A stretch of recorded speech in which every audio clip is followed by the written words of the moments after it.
Hi hello నమస్తే అందరూ ఎలా ఉన్నారు? నేనైతే చాలా బాగున్నా. ఈరోజు స్పెషల్ ఏంటో తెలుసా? Egg puff. చూస్తుంటేనే నోరు ఊరేలా, ఇంకా తింటే ఇంకెంత బాగుంటుందో అనిపించేలా ఇంట్లోనే ఈజీగా చేసేయచ్చు. ఇంత ఈజీగా ఇంట్లో చెయ్యొచ్చు అంటే బయట కొనడం చాలా తక్కువే అయిపోతుంది అనుకోండి. కానీ ఈ ఎగ్ పఫ్ మీకు చూడగానే ఏం గుర్తొస్తుంది? మ్యాక్సిమం అందరికీ మూవీ థియేటర్ అయితే గుర్తొస్తుంది కదా. నాకు కూడా అంతే. ఎక్కువగా థియేటర్లోనే ఎగ్ పఫ్ అనేది తీసుకుంటూ ఉంటాం, ఇంకా బేకరీలోగా. ఎగ్ పఫ్ అయితే ఎలా రెడీ చేయాలో చెప్పేస్తున్నా. నేనైతే 5 ఎగ్స్ తీసుకున్నా.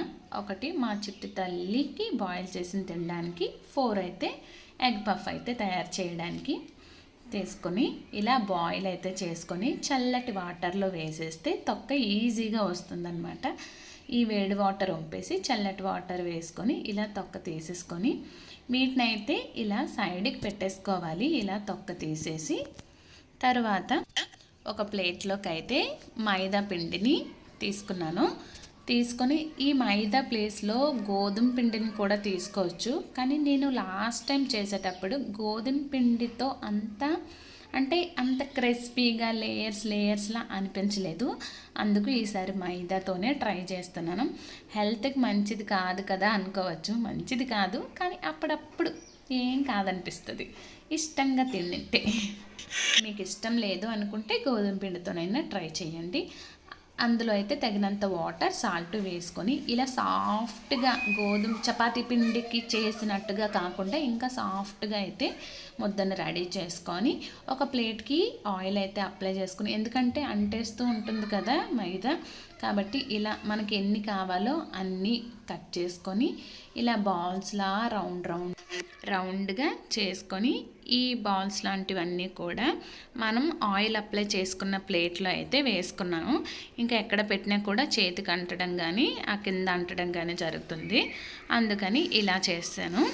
తర్వాత అయితే లోపల ఒక మూత పెట్టి కాసేపు ఉంచేసుకోవాలి. అంతసేపట్లో స్టఫింగ్ కోసము లోపల కర్రీ కోసం ఇప్పుడు రెడీ చేస్తాను. దానికోసం అయితే నేను 3 ఆనియన్స్ పెద్దవి తీసుకున్నా, అలాగే 2 పచ్చిమిరపకాయలు, కొత్తిమీర, కరివేపాకును కూడా చిన్నగా కట్ చేసేసి నేను ఉంచుకున్నాను. కొంచెం ఆయిల్ వేసుకొని ఈ సన్నగా కట్ చేసుకున్న పొడుగ్గా సన్నంగా కట్ చేసుకున్న ఆనియన్స్ని కూడా ఈ ఆయిల్లో వేసుకొని కొత్తిమీర, కరివేపాకు, అలాగే జీలకర్ర 1 by 1 ఏం అవసరం లేదు, డైరెక్ట్గా అన్నీ కూడా వేసేసుకోవచ్చు. అలాగే కొంచెం మగ్గాక కొంచెం ఉప్పు, పసుపు, కారం, కొంచెం మసాలా పౌడర్ వేసుకొని ఇలా రోస్ట్ చేసుకోవాలి, కొంచెం బ్రౌనిష్ వచ్చే వరకు కూడా.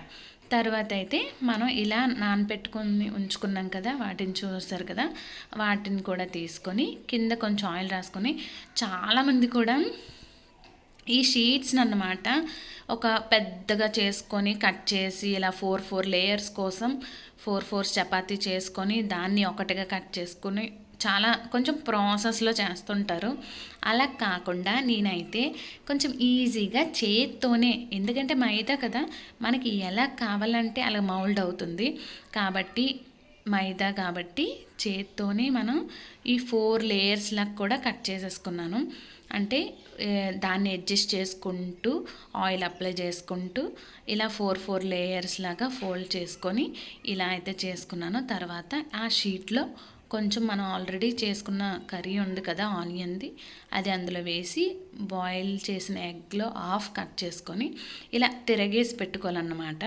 వేసుకొని షేప్ అనేది మీ ఇష్టం.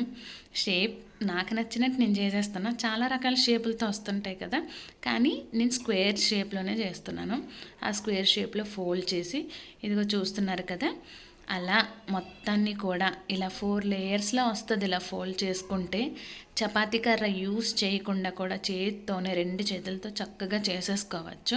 మీకు ఇది సింపుల్ అనిపిస్తుంది. అది చపాతీ కర్ర యూస్ చేసింది అయితే కొంచెం టైం అయితే పడుతుంది.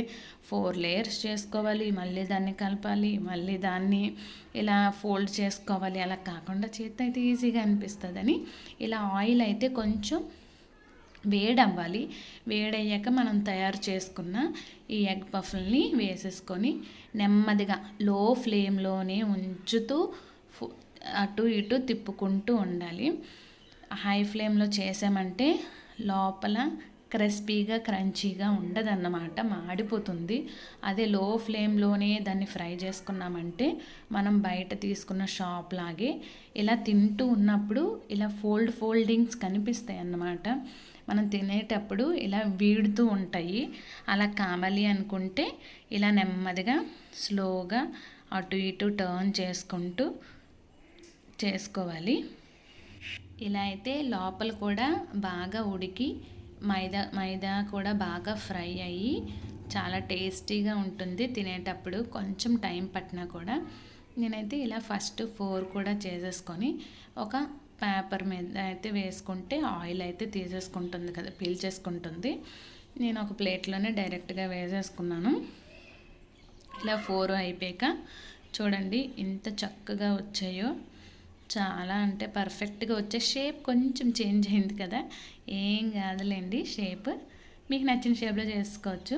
కానీ ఆనియన్స్ కూడా బయటికి రాకుండా ఫోల్డ్ అయితే బాగా అయింది.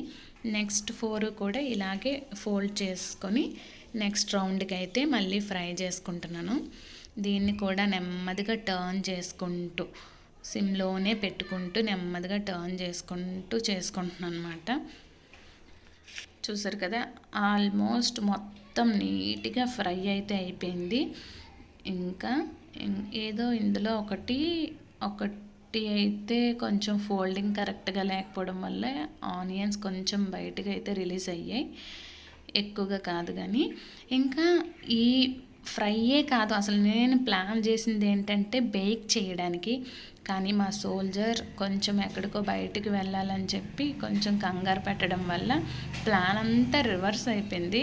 నేను బేక్ చేయాలి అనుకున్నా, అదే ఇడ్లీ పాత్రలో సాల్ట్ వేసి దానిపైన ఇలా అది వేరే ప్రాసెస్, ఇంకొకసారి మీకు వీడియో అప్లోడ్ చేస్తాను కొంచెం టైం ఉన్నప్పుడు. టైం లేకపోవడం వల్ల ఆయిల్లో నేను ఫ్రై చేస్తున్నా, కానీ బేక్ చేసినవి అయితే ఇంకా బాగుంటాయి.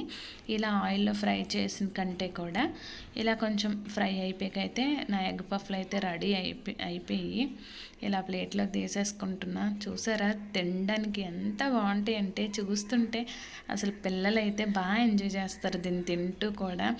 బయట కొనేవి ఏవి మ్యాక్సిమం బయట ఫుడ్ అయితే అవాయిడ్ చెయ్యాలి.